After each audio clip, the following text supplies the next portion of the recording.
to know that help is coming, and help is indeed coming. We're taking 3 steps to support families and businesses with the cost of energy. Firstly, to help households, the energy price guarantee will limit the unit price that consumers pay for electricity and gas. This means that for the next 2 years, the typical annual household bill will be £2,500. For a typical household, that is a saving of at least £1,000 a year based on current prices. We are continuing our existing plans to give all households £400 off bills this winter. So taken together, Mr. Speaker, we are cutting everyone's energy bills by an expected £1,000, and millions of the most vulnerable households will receive additional payments, taking their total savings this year to £2,200.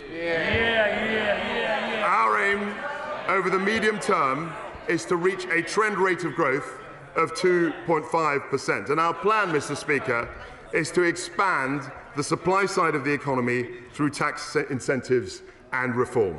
That is how we will deliver higher wages, greater opportunities, and crucially, Mr. Speaker, fund public services now and into the future. We need global banks to create jobs here, invest here, and pay taxes here in London, not in Paris, not in Frankfurt, and not in New York. All the bonus cap did was to push up the basic salaries of bankers or drive activity outside Europe. It never capped total remuneration. So let's not sit here and pretend otherwise. It didn't cap total remuneration.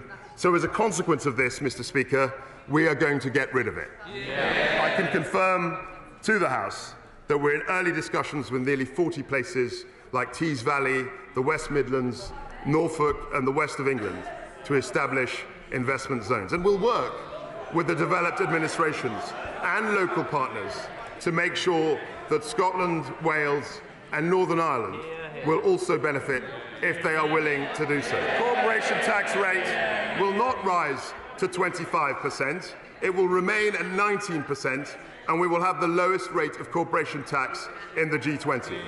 This will plough almost £19 billion a year back into the economy. That's £19 billion for businesses to reinvest, create jobs, raise wages, or pay the dividends that support our pensions. The increase in employer national insurance contributions and dividends tax will be cancelled. And the interim increase in the national insurance rate brought in for this tax year will also be cancelled. Today's statement is about growth. Home ownership is the most common route for people to own an asset, giving them a stake in the success of our economy and society. So to support growth, increase confidence and help families aspiring to own their own home, I can announce that we are cutting stamp duty. High tax rates damage Britain's competitiveness. They reduce the incentive to work, to invest and to start a business.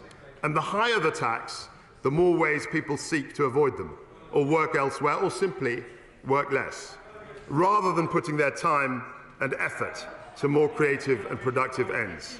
Take the additional rate of income tax. At 45%, it is currently higher than the headline top rate in G7 countries like the US and Italy. And it is even higher than social democracies like Norway. But I'm not going to cut the additional rate of tax today, Mr. Speaker. I'm going to abolish it altogether. From April the 23rd, we will have a single higher rate of income tax of 40%. This will simplify the tax system and make Britain more competitive. It will reward enterprise and work. It will incentivise growth. It will benefit the whole economy.